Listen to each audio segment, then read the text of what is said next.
around. Coach Human and Steve Cully were never found. They talk about the team with such zeal, strategies and plays. They analyze it well. The stadium's full of cheers and shouts. UConn's got spirit, we'll never doubt. Coaches share their thoughts. It's quite the treat. In this lively huddle we always meet. Huskies, we stand tall. With Coach Human and Steve Cully we call. Game plans and strategies, we break it down. In the Husky Huddle, our passion won. All right. Welcome to another Husky Huddle, hosted by me instead of Steve Cully, because he does not like the fact that I fall asleep halfway through the Husky podcast. No, as I said, I'm just amazed. Or a multitude of things, I guess. I'm amazed. I'm just amazed that you can do a prospect podcast, no problem. And they often run for over an hour and a half, 2 hours. And then I get you, and I don't get the feedback. So I would just like to see how it's done your way, and maybe I can learn something. Maybe I can take something away from that. Fair enough. That's all I'm saying. I'm just trying to learn. Isn't that what life's about? Trying to learn. It is what life's about. It is what life's about, and understanding your deficiencies, and you're trying to get better at them. Yeah, I mean, I don't have that many deficiencies, so. No, well, of course not you. I mean, you're halfway to perfect, so I get that. I read last night that as I was going through newspapers.com to look up old clippings of my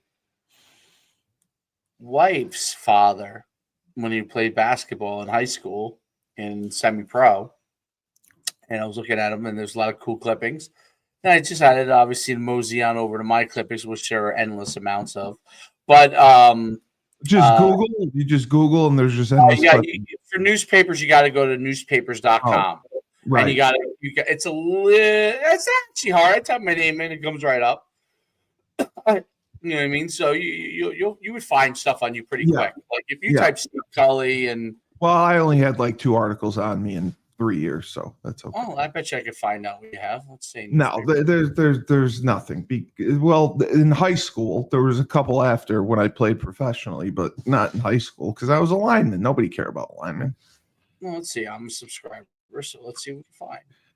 There's no way. First of all, you're not going to know the newspaper in our area. Second of all, take me 2 seconds. Steve Cully.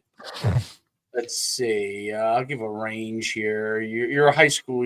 Let's go high school years. What was that? 2000? 99 or no? 96 to 99. I played. Okay, perfect. There we go. Steve Cully. Hartford Current. Let's see what they got here. 99. Well, they put that on our visit. Yes. Edsel got oral commitments from 2 players Friday, including Steve Cully, a 6'4", 290-pound offensive lineman from New Hartford, New York, who was among 8 players making official visits this weekend. And I had the best quote. Everyone loved my quote. Let's see if I can find your quote. Well, no, they wouldn't have interviewed you on a commitment. They could interview me after I committed. They could? Okay. They interviewed me on my official visit in January, and they took us to a basketball game. And they had liked my quote. Yeah, there was nothing in there. So. Okay. All right, hold on. Let's go through. There might be another one. Hold on. I had like 2 articles in the Hartford Current. I was a lineman. Nobody wrote a lot of it. Tommy Collins committed the same time you did, I guess. Yes, Tommy and I went on the same visit. Thank God. My dog's. And Tommy was talking about all the other offers he had, which was great. Yep. And then there's what's this? Did you write for the oh, it's California. Let's see what we got here. Let's see if we can find anything else on you. Let's go to Let's go to New York. There we go. See if we can find any other stuff. I guess you played basketball? Yeah. Well, sort of. Yeah. A lot of zeros in there. Yeah. A lot of zeros. Yeah, but you're in a box score there. Bo, chill out, man. I was the. And you were a shot putter. And you were a shot putter. I was. Yeah. I was. Oh, it shows the All Stars. I guess you guys call it All Stars, not All State. Yeah. Well, no, we had an all-star game, but we did have all. I was all state, but we had an all-star game. All State D lineman. You were not All State O lineman, but All State D lineman. No, I was an all-state O lineman. It shouldn't say D lineman. It says D lineman. It doesn't say O and D. I'm going to show you. Oh, I'm going to kill my dog. I'm curious of what it's saying it on. It's on the. Oh, it does list D lineman. It does list D lineman. See, as you get older, the facts. Okay. No, this is the Syracuse paper. So the Syracuse Post Standard, the Syracuse paper apparently put me as a D lineman, which is kind of funny. Yeah, I'm sure you played both ways because you went to a small high school, right? Yes, I played both ways. But yes, it's funny that they would list me as a D line. Yes, that is quite. They probably wanted to squeeze another kid on there. They probably did because they hated our area, and we played all Syracuse teams. And you had, let's see, there's another one here on you. Yeah, there's track. Yeah, I was Cully, New Hartford All-State football player Steve Cully, 52.5 in the shot. It's pretty good. Yeah, it was. That is good. You're a good athlete. No, I wasn't. Well, I was just big and strong. Explosive. All right. Well, if you don't, I was big and strong. Explosive. You're very strong, right? I was big and strong. I could throw a metal ball. I love the zeros in hoop though. That's the best. The zeros and hoops. I was the 15th man. I was the 15th man on a 2-18 basketball team. You were the muscle? Is that what you were? You were. No, I didn't get in. I never played. I set a record. I set a school record for fouling out in the least amount of time in the history of New Hartford basketball. I fouled out in less than a quarter. And it was because UConn sent Mike Kelly, who was recruiting me at the time. Yeah, I don't know if you remember Coach Kelly. Yeah, of course. He came up to watch me play basketball. So the basketball coach, great guy, just a great guy. He said, well, we'll give Steve some time. He puts me in the second quarter. 7 minutes later, I foul out. That's funny. And, well, it gets funnier because the referee of the basketball game was an assistant coach at Hamilton College. And I used to go to the Hamilton College basketball camp every year just to waste time. And he called every foul on me. And as I fouled out, his response was, son, where did you learn how to play basketball? And I said, at your stupid fucking camp. And I walked off. And everyone was dying laughing because, he asked where I went. How far is Hamilton from you? Not far? Hamilton's 5 minutes down the road. Is it really? Yeah. Isn't that a beautiful campus, Hamilton? Yeah. Yeah. Is it New Hartford or Hamilton's the town?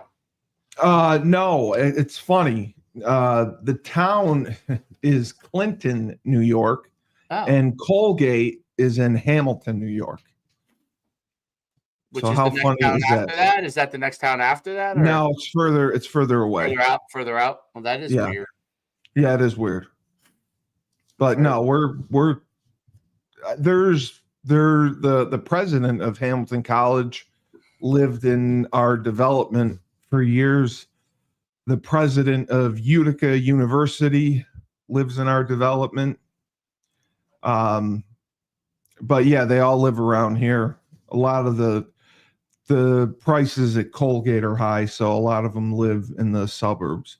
But Colgate's in the middle of nowhere, so We're like one of the closer towns to Colgate. Got it. That makes sense. Frank back yet? I just sent him a text. He should be. Yes, it's the 11th. I thought he was getting back today because he left the weekend that the producer was here, and I think that was July 14th. Yeah, 14th, 15th. So I'm pretty sure he left, and it was yeah, he should be back. Yeah, he should be back. So he's just busy right now. I sent him a text, so I'll wait to hear from him. So what's going on at UConn's camp right now? Not much. They're in the pads, which is good. I believe they have a scrimmage coming up this weekend. They had some positive announcements. Wes Ho, he's the Syracuse transfer. He's the center.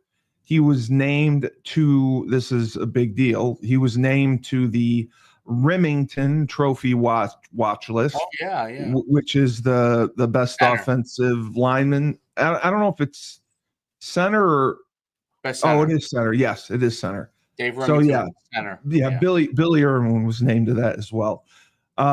So he was named to that, which was good, and he started for Syracuse, and I believe this is he's a post-grad fifth-year guy because he graduated in 4.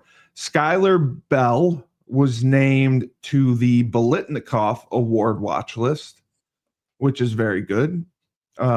He's our guy, so he absolutely should be named to that. The only thing with him is statistically, his numbers are low.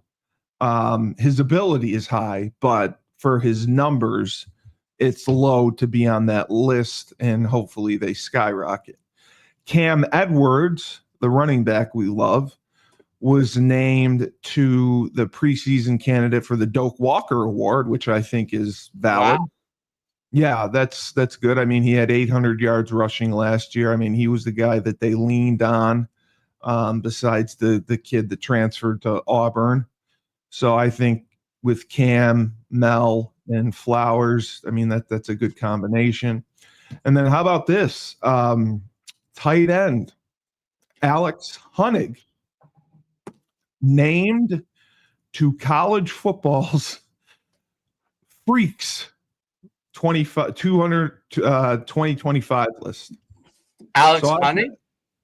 The big tight end that we talked about. Yeah. So first of all, I didn't even know this existed. There's a Freaks list, and he was named. Oh, it's a list published by The Athletic. So he is considered one of the strongest, fastest, and most physical players in college football. He's 6'7". We talked about this. He's 6'7", 270. He's the former quarterback from Germany. Remember, we talked about he came from Germany. He began at TCU, and then he moved to tight end after his redshirt season at TCU. He played in 12 of 15 games. He was in the game, when TCU played for the national championship. And then he transferred to UConn. He had 6 catches last year, but 3 of them were for touchdowns, and they were all on the nakeds that I suggested for the record. He's 6'7", 270. He only has 14% body fat. And for NFL scouts, what do you think they project Alex Hunnig as possibly being at the next level? Tackle. There you go. He's projected that he could play offensive tackle. He cleans 395 pounds, which is the most that UConn strength coach Tyson Brown has ever seen in his 16 years in the business. which can very well be true because I would put on basically two blue plates, do a clean and drop it because I wasn't going to hurt myself cleaning and I didn't care. I only cared about the bench. He did 225 for 30 reps, which is huge. I believe I did 35. He vertical jumped 36, which is a little low. I think I was at 35 inches, and his broad jump was very good. He had a 10.5 inch broad jump. And he would have been a hot commodity had he gone into the portal this off season, but he's been very loyal to Coach Mora. He's, the guys that come from other countries, they have more of a, I believe this, they have more of a respect factor and more of a loyalty factor. They're not going to be guys who are chasing the money. So he is very, very loyal to Coach Mora. And again, like I've told you this, that tight end group could be the key. That tight end group could make the difference between the type of season we have because we got a guy like Alex, 6'7", 270, physical, comes off the ball, blocks, moves people at the point of attack. You got Lewis Hansen, who I think is the best of both worlds, but he's a better receiver than Hunnig. He runs better. He can catch the ball. He runs good routes. He also can block. He's big too. I mean, he's 6'5". He's 6'5", 250, 240. He's no slouch. Then Michael Burton. Burton is 6'2". I think he's around 260 as well. But he's the guy that I said that can play that off-the-ball wing tight end position. He can play in the backfield. And then, when we had Joe Villapiano on, Joe mentioned, which I thought was a great idea, and I had not even thought of, is going 20 personnel with a tight end. So you have two tailbacks in the backfield. You have your Y, your tight end on the line. There's the yawns coming already. And your two wide receivers. So I think that I think the versatility with the personnel groupings is going to make them very difficult to defend.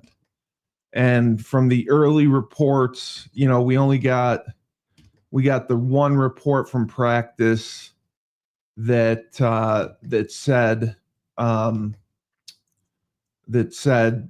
Joe Figiano's look great. And that is hugely important because you looked at the numbers we had last year with a Skylar Bell and a TJ Sheffield that we had. Both receivers had 50 catches each. That wasn't nearly enough. And that was partially because we didn't throw the ball a lot. And we couldn't throw the ball a lot. We had a lot of stops and starts with Nick Evers, and that hindered their numbers statistically and hindered our passing game. I think if they can put together everything with the passing game, with the receivers they have, the tight ends they have, the running backs they have, combined with the running game, and then as we talked about Friday, looking at the schedule, why can't they go undefeated? I don't see why they can't. I mean, there are a couple games there. Syracuse, Duke. I mean, those are games that are going to be tough. But they played Syracuse. They were a drive away from beating Syracuse last year. Right. They were a drive away from beating Duke last year. Duke is coming to us, which is good. We still have to go to Syracuse, but we play Syracuse well at the Dome, and I'll be at that game. I'm excited for that one. And I think that, again, it's going to come down to defensively. There's so much more. There's a ton of changeover defensively. We talked about that on Wednesday or Friday. The changeover defensively is huge, with guys like Ben Smiley at defensive end, with Vincent Carroll Jackson playing as well. And then you have the Nebraska kids transferring in. Linebacker Tyquan Black from Temple, I think, is going to be a huge asset. So Coach Brock and you and Joe talked about it with the 3-5 defense, having faceless, nameless players who can step in and do everything that's needed to be done as far as providing a variety of looks, oddities. You know, you want to give the odd looks. You want to bring a variety of blitzes.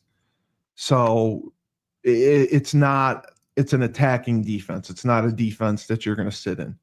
That's like 5 yawns in 1 minute. 5 yawns in a minute. Is it? Yeah, I've been counting.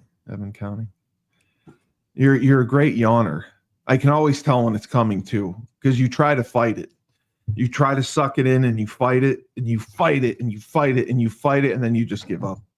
And then you let it go. And then once you let it go, then they start flowing. They flow. Then they start flowing. They're flowing. Like so that's river. That's why I'm amazed you get up and you do your prospect podcast with these college coaches, and you don't yawn for them. You save all your yawns for me. Yes. It's very nice. Well, I'm gonna do one night. I'm gonna save all my farts.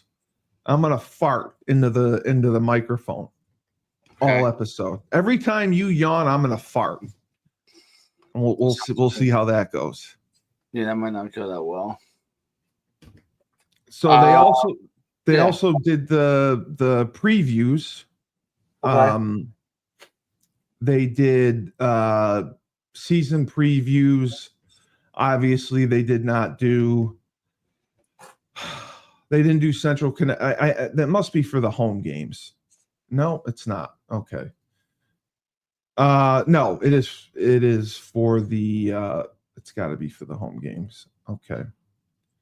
So we played Florida Atlantic. We ran the ball 66 times for an FBS school record 421 yards. Darrell Robinson was the guy who transferred to Auburn, and Mel Brown each had 156 yards apiece. Nick Evers started the game after missing the time in Maryland, and Cam Edwards was, he didn't play as much. He only had 7 carries for 30 yards. Evers only threw the ball 14 times. He was 9 of 14 for 88 yards. So that's why I'm saying that we dominated this game, won this game, and we had very, very little with a passing attack. So that's why I feel so strongly with Joe Figliano, no questions asked. This is our guy. This is who we're going with. This is who's going to take control. This is our leader. We have 3 to 4 capable running backs. We have a slew of wide receivers. We have a powerful offensive line. We have great tight ends. So offensively, I think we can be explosive. That doesn't mean we should be. I still think we should err on the side of time of possession, run the ball, control the clock, play tough defense. I don't think you need to be, as everyone wants to, up-tempo, spread, and, snap the ball with 20 seconds left on the play clock. That's just not how we've had success in the past. Agreed. And you know, when it becomes October, November, we're going to have the advantage with the weather. Right. You know, it's going to be cold, it's going to be windy, and that's where we can really pour it on. Because if you look at the schedule again, so you know, October 18th, you know, we're at Boston College. That's a good game for us. November 1st, UAB. UAB's got to come here. That's going to be a tough trip for them. They're going to be playing outside. It's going to be cold. It's going to be windy at the Rent. Then November 8th, Duke. We get Duke at home. The same thing. Cold, windy, November. Perfect. Then the 15th is Air Force. And then we finish off with Florida Atlantic, the last game of the year, which is home. The only thing I did not like, Dave, about the scheduling. What? Well, we're an independent, so we can schedule our own games. Correct. And we only have 5 home games. We didn't get 6 and 6. We didn't get 7 like last year. I thought we should have done more to try to let you go. I thought they should have tried to pick up another home game. I mean, BC's more of a home game. I get that. So that's your 6 and 6. And I would rather have that than not. Air Force has been down. But again, I mean, you're raising prices for season tickets at the Rent, and you know, who are they looking forward to seeing? We got Central Connecticut State. We're playing Syracuse on the road. We're playing Delaware on the road. Then we return for Ball State. We go to Buffalo. Oh, maybe I'll go to that one too. Then we have FIU, Florida International. Okay. Then we're at BC, Rice.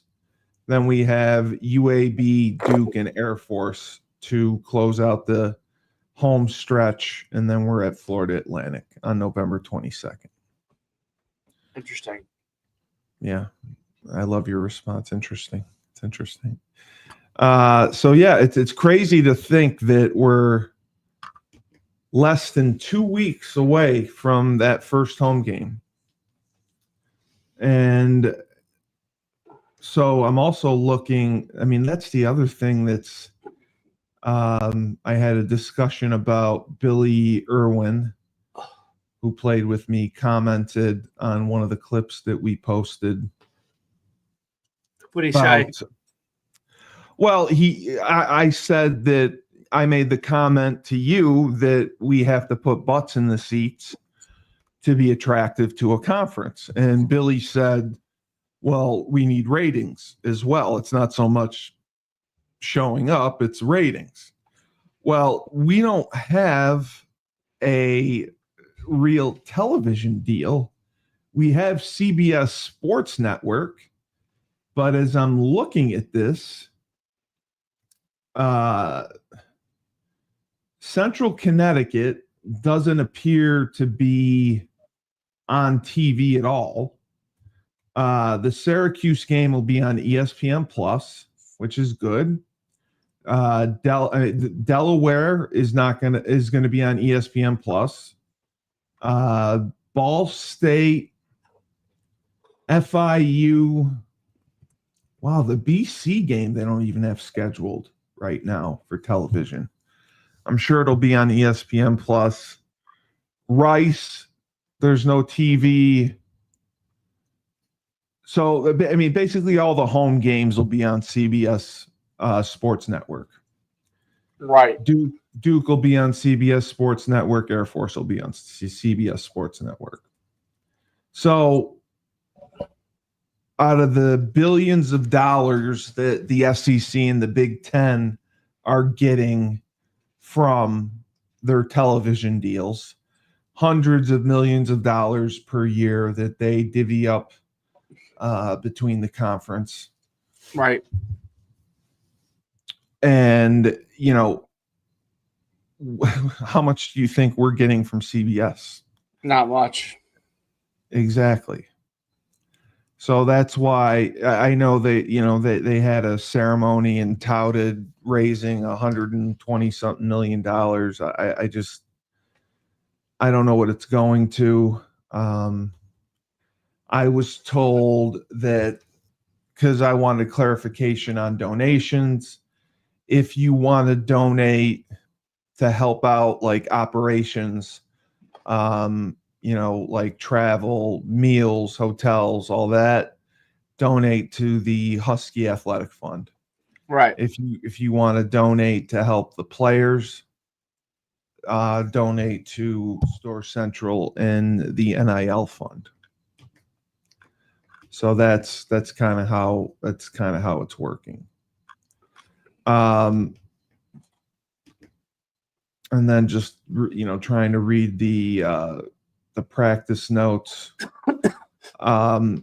It's unfortunate that I don't know what Nick Evers ended up getting for this year. But they obviously, I mean, they didn't pull everything from him. They're obviously paying him. He is still such a work in progress. And Joe Figliano has separated himself far ahead. So Evers with 1 year of eligibility, and we talked about Farrar, the Virginia quarterback of the year from last season. He's a true freshman. Maybe you invest more resources in him. Maybe, I mean, do you want to blow his red shirt? I don't know, because kids leave.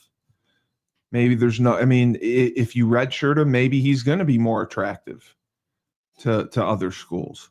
I don't know. But that's going to be a big issue. Defensively is, they have not looked great. They've struggled, obviously, against the offense. They struggled in the spring against the offense. Part of the reason why they didn't have a spring game, obviously. They don't tackle well. They don't know where guys are going to fit in yet. But I believe Coach Brock will be able to do that. He'll be able to fit guys in. He'll be able to mix and match. And we'll have a great defense against the teams that we're playing. But even as I said to you, if we go undefeated, unless people come to games, it's a long road. Unless I really don't think it's that long of a road as you believe. Oh, it definitely is. It really isn't. Syracuse is. I'm here every day. I hear about Syracuse. Syracuse is down. Replacing the quarterback from last year. Yep. They're gonna they'll be a 6-6, 7-5, middle of the road ACC team. Okay. So that's not great. We can beat Syracuse. I think we can beat Duke. Okay. I think we can beat BC. We're playing teams we're competitive with. We're playing teams we're capable of winning, of defeating. We have to go out and do it. But my point is, winning, they say winning is everything. Winning right now isn't as important as the other factors. How much revenue are you generating? What are you Right. bringing to a conference? Well, we're not getting Especially we have to get into a conference. We cannot sustain this model until 2030. We can't keep going back to donors and expecting to get the $50 million that we would be receiving in television money if we were in a Power Four conference.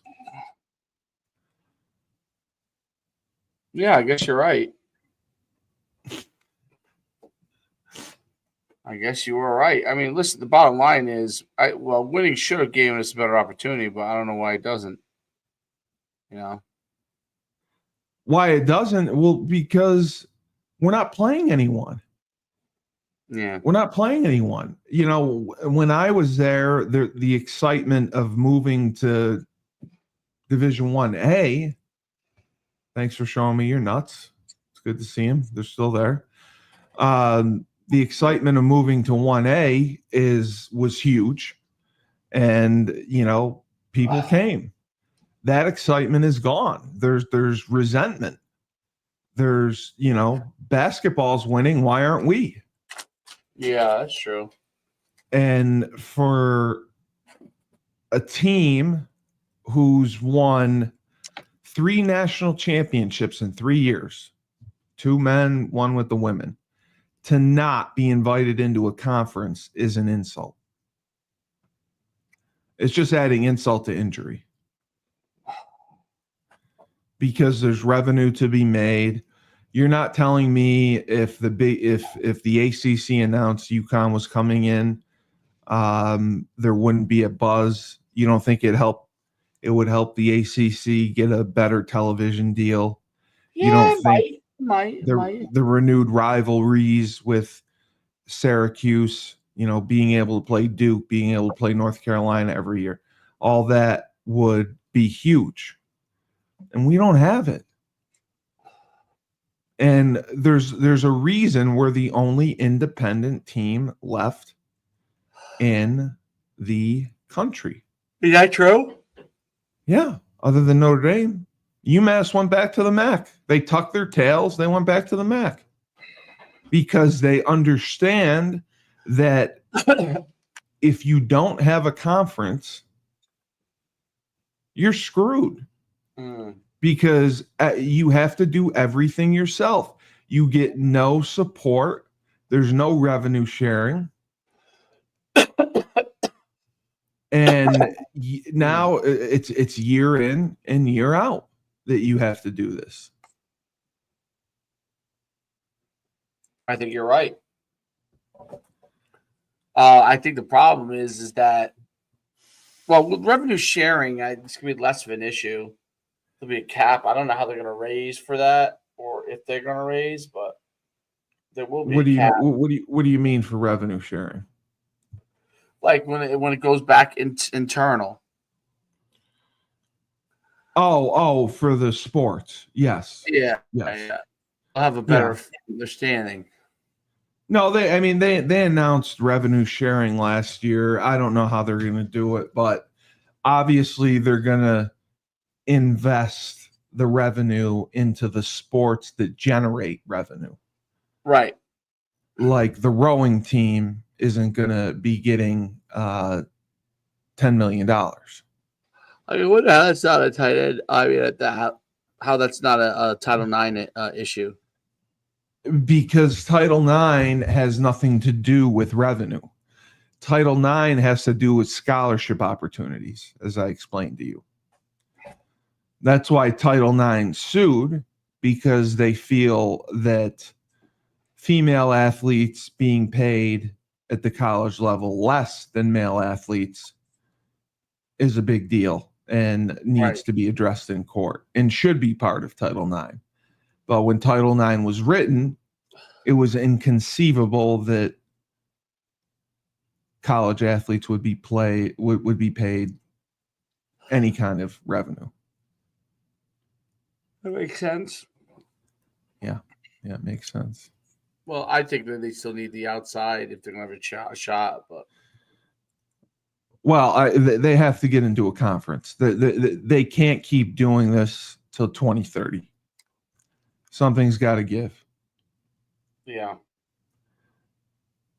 And they're moving into Conference USA, moving into the Sun Belt, moving into a Group of 5 conference isn't Gonna get caught. it's not gonna solve any of the problems. We're better off just staying in the Big East and dropping down in football.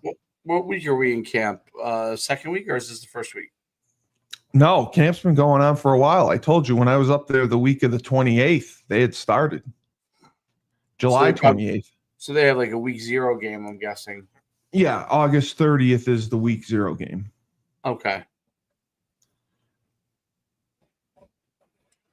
Yeah, that's they play Central, they play Delaware, or Central, Syracuse, and Delaware.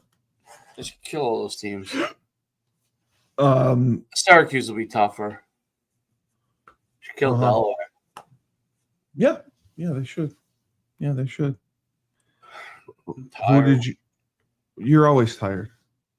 Middle of the afternoon, my friend. Yeah, because you do your prospect podcast for 2 hours. I would love to know what you talk about for 2 hours. Listen to one of them and find out.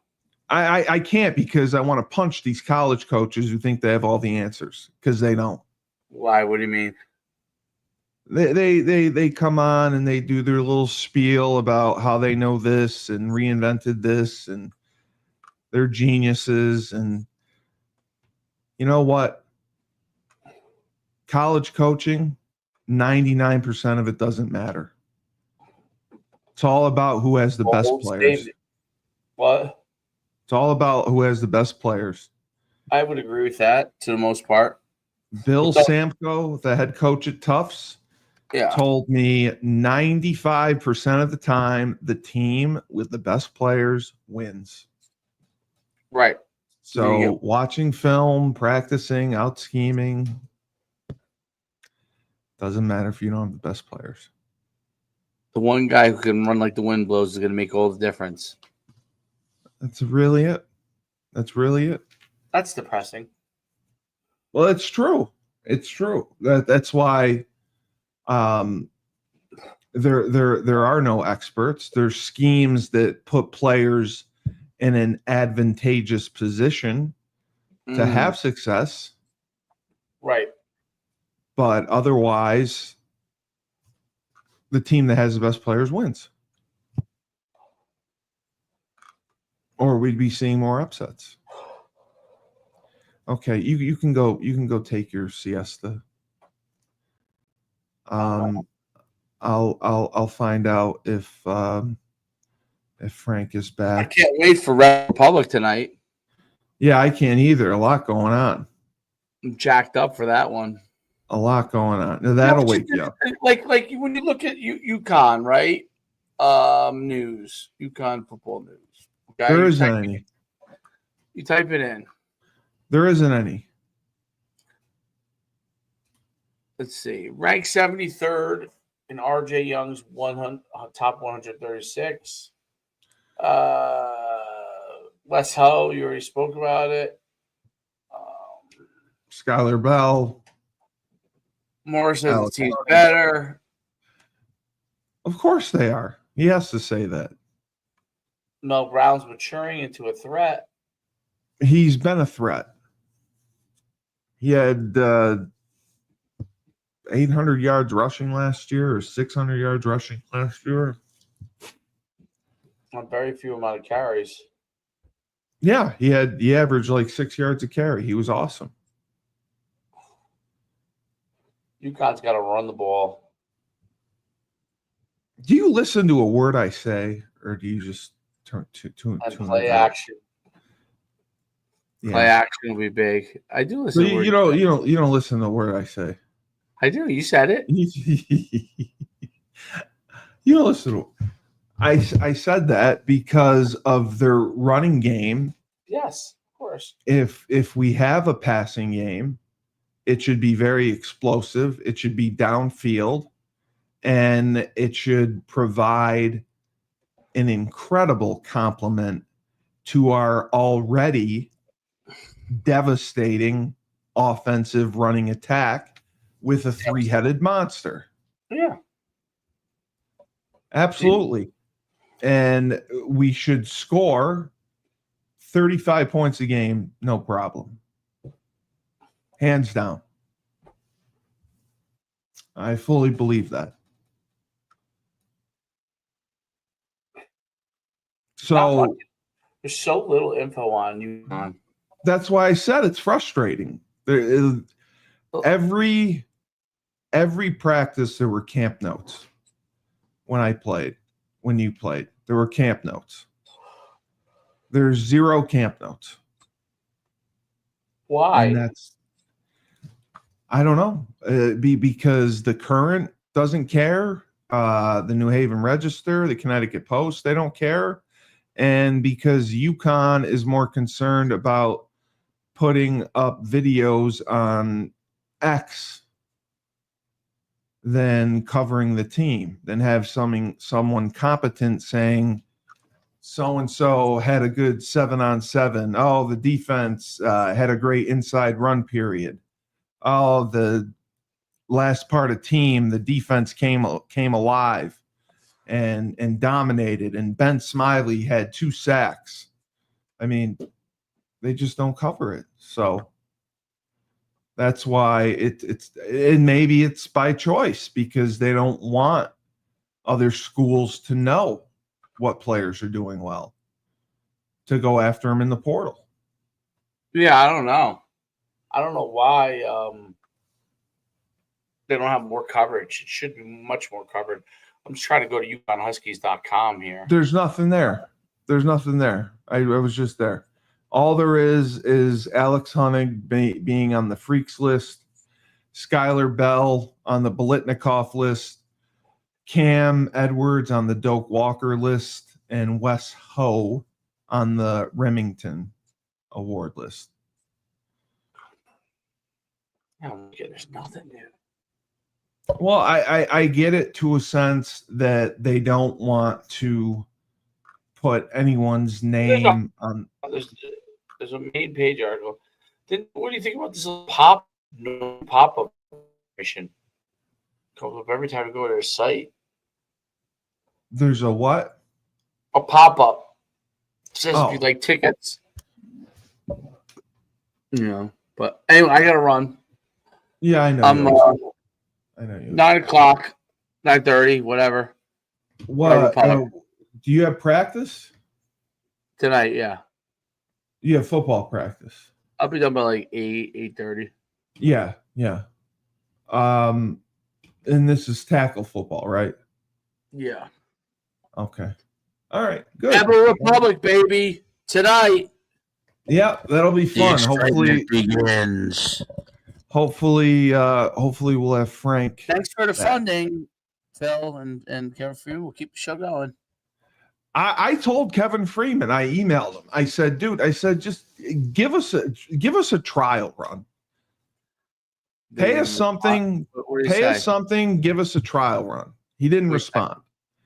I said, Dave put a number out there that is much, much less than the worth of the YouTube channel.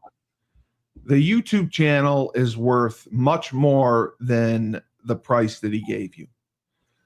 Give us a 3-month trial, pay us less, pay us something, and then decide if you want to do it or not. Because you're getting 1.4 million subscribers trafficked. You have the YouTube channel, and then you have it where you can play shows on UConn Plus, UConnHuskies.com. You're getting traffic to your website. The National C Club, which people cannot find. If you go to UConnHuskies.com, I'd love to know where the National C Club is. You need people to sign up for that. We can run ads for that. All you will hear is National C Club. All you will hear is donations. I said, give us a trial run, pay us what you can, and then in 3 months, decide if you want to do it or not. Because to not do it, you're hurting yourself. Because all you're doing is strengthening our product. You're muted.